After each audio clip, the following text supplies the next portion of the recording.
ఇప్పుడు ఇష్టం వచ్చినట్లు ఇలా పీకు తింటున్నాడు అనుకోండి, అది అది అది అది ఇష్టం లేని వాళ్ళు ఇప్పుడు ఎందుకు నాన్ వెజ్ తినేవాళ్ళే ఉన్నారు అనుకుందాం. బతికున్న ఈ గొంగళ పురుగులు లాంటి పురుగులు ఉంటాయి, ఇలా చపాతీలు అవి పెట్టుకుని తీసుకుని తింటే చూడగలరా? చైనా సినిమాల్లో ఉంటాయి అవి. వీళ్ళు చూడగలరా? పోనీ ఈ నాన్ వెజ్ తినేవాళ్ళే. చూస్తే ఏంటి నాన్ వెజ్ తింటుంటే చూస్తే ఏమైపోతారు అనే వాళ్ళకి చెప్తున్నా ఇది.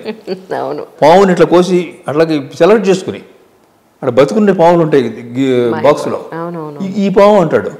మన కళ్ళెదురు కూడా దాన్ని తీసి దాన్ని ముక్కలు చేస్తారు. తినగలవా నువ్వు? చూడగలవా? అవసరమా చూపించడం అంటా నేను. ఇంకా గొప్ప విషయం చెప్తాను మీకు. ఘటోత్కచుడు ఎవరండి? రాక్షసుడు. మాయాబజార్ సినిమాలో రాక్షసుడు పులిహోర పాయసాలు కజ్జికాయలు తింటాం ఏంటండి కదా, అది చూపించారు. అవును, మరి వాళ్ళు గేదెల్ని బర్రెల్ని చూపించచ్చు అక్కడ, ఆవుల్ని. ఒక రాక్షసుడు పాయసాలు ఫలరసాలు ఎందుకు చూపించారు? పిచ్చోళ్ళే చూపించారా? అది పబ్లిక్ లోకి ఒకటి వెళుతున్నప్పుడు మీరు అలానే చూపించదంటారు, తినట్లేదంటారు. సొసైటీ తింటున్నావు, నువ్వు తింటున్నావు, మెళ్ళ వేసుకొస్తున్నావు, మేము పిల్లల్ని వేసుకురావట్లేదు కదా. నువ్వు మాంసాహారివి, నువ్వు మెళ్ళ వేసుకుని రావట్లేదుగా. అలాగే ఇక్కడ తినడం తప్పు కాదు, ఇంకోటి కాదు. ఓ 10 మందిలోకి వెళ్ళినప్పుడు నువ్వు నీట్గా ఎందుకు డ్రెస్ చేసుకెళ్తున్నావు? డ్రెస్ లేకుండా వెళ్ళొచ్చుగా. డ్రెస్ తీసేస్తే ఎవరు ఎలా ఉంటారో అందరికీ తెలుసు. మరి ఎందుకు డ్రెస్ చేసుకెళ్తున్నారు? సంస్కారం, ఒక సంస్కారం, ఒక పద్ధతి. అది పాటించేవాళ్ళు పాత దర్శకులు సినిమాల్లో. మీకు ఇలాంటివి కనపడవు. ఇలాంటివి చూస్తే ఏమవుతుందంటే వెంటనే చూసేవాడికి వెంటనే ఒక డైవర్షన్ వచ్చేస్తుంది. అంటే నీ కథలోంచి పక్క వెళ్ళిపోతాడు కాసేపు, చిరాకు పడతాడు. ఆ చిరాకు కలిగించకూడదు. ఈవెన్ టేకింగ్ కూడా. టేకింగ్ అని మన చేతిలో కెమెరా ఉంది, మన చేతిలో అకేలా క్రేన్ ఉంది, లేకపోతే మన చేతిలో ఇంకోటో ఉంది అని చెప్పి ఇష్టానికి తిప్పేయకూడదు. ఒక సంభాషణకి ఎంత అర్థం ఉందో కెమెరా మూమెంట్కి కూడా ఒక అర్థం ఉంటుంది. ఆ అర్థం తెలిసి తీసే దర్శకులు ఎంతమంది ఉన్నారో నాకు తెలియదు. కెమెరా మూవ్ అవుతుందంటే దానికి ఒక మీనింగ్ ఉండాలి. అది మాట్లాడుతుంది. నేను నిన్న ఇంటర్వ్యూలో చెప్పినట్టున్నాను. నేను పూర్వం సినిమాలు కథని కెమెరాకి చెప్పేవాళ్ళు, ఇప్పుడు కెమెరా కథ చెప్తోంది. కెమెరా చెప్తోంది కదా, అక్కడికి వెళ్తుంది, ఎక్కడ కావాలంటే అక్కడికి వెళ్తుంది, వీళ్ళు కథ చెప్తుంది. పూర్వం కెమెరా దగ్గరికి వచ్చేవాళ్ళు అందరూ కథ చెప్పడం కోసం. పూర్వ సినిమాల్లో ఇప్పుడు కెమెరా వెళ్ళే మూమెంట్ బట్టి కెమెరా వెళ్తుంది, బెడ్రూమ్లోకి వెళ్తుంది, బాత్రూంలోకి వెళ్తుంది, ఎక్కడ కావాలంటే అక్కడికి వెళ్తుంది, వీళ్ళు కథ చెప్తోంది. అంటే ఏంటి అసలు కెమెరా మూమెంట్ అన్నది?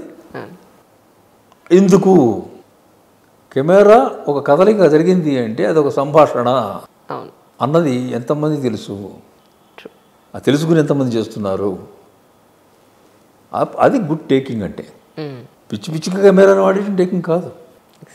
ఆ మూడు ఎలివేషన్ గురించి వాటి గురించి మనకు సంబంధించిన విషయాలు మాట్లాడుకుంటాం కదా. ఏం లేదు sir, it's all about movie కదా. All about movie, of course. True true true.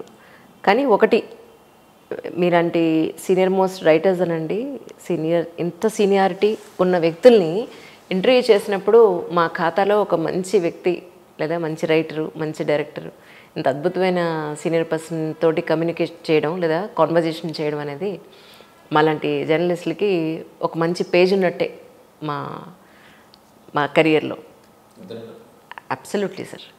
మీరు మాట్లాడిన ప్రతి మాట నిజంగా ఒక్కొక్క కాణిముత్యం. అండ్ మోర్ ఓవర్ ఏంటంటే, బట్ ద థింగ్ ఈజ్ అద్భుతమైన కాన్వర్జేషన్ టుడే. చాలా బాగా అనిపించింది నాకు. అంటే ఒక ప్రతి ఇంటర్వ్యూకి ఒక మెంటల్ సాటిస్ఫాక్షన్ ఉంటుంది.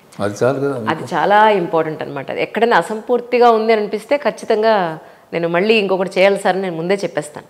అలాగే చిన్నజీవి స్వామివారితో ఒక 2 గంటలు చేశాక నాకు ఇంకా క్వశ్చన్స్ అవ్వలేదండి, నాకు ఇంకొక 2 గంటలు కావాలని అడిగితే మళ్ళీ ఆయన అపాయింట్మెంట్ ఇవ్వడం, మళ్ళీ ఇంకొక 1.5 గంటన్నర ఇంటర్వ్యూ చేయడం, అక్కడికి వెళ్ళి చేశాను.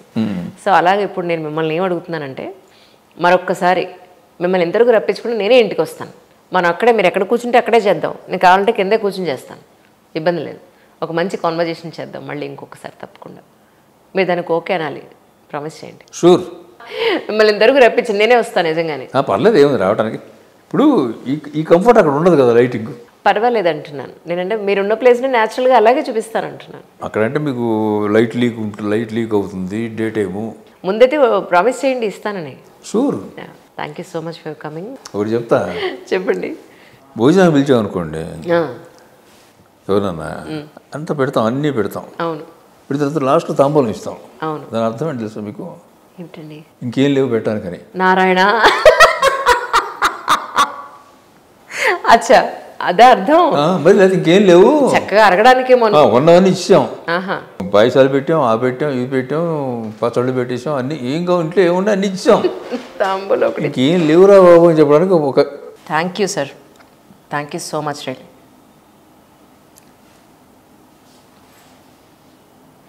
ఏమిటిది మీరేనా? ఆహా సార్, నిజం చెప్పండి, మేడం పెళ్ళికి ముందు కానీ పెళ్ళి తర్వాత కానీ మిమ్మల్ని ఎవ్వరు, మీరు నచ్చి మిమ్మల్ని ఎవరు ప్రేమించలా? తెలియదు. అబద్ధం. అసలు పాత ఫోటోల్లో నేను చూసాను మీరు ఎంత హ్యాండ్సమ్గా ఉన్నారు. దాచినట్టు అనిపించట్లేదు మీకు ఆయన అక్కడ? ఒక ప్రశ్న ఒక టైం ఉంటుంది. ఇప్పుడు మేడం ముందు ప్రశ్న అడగకూడదు అనమాట, అది విషయం. ఆకలిస్తున్న టైంలో ఇలాంటి ప్రశ్న అడుగుతారా? అంతే కదండి, నిజమే, క్షమించాలి. జస్ట్ మళ్ళీ నాకు సందర్భానుసారం మాట్లాడాను అంతే. Thank you so much sir, once again.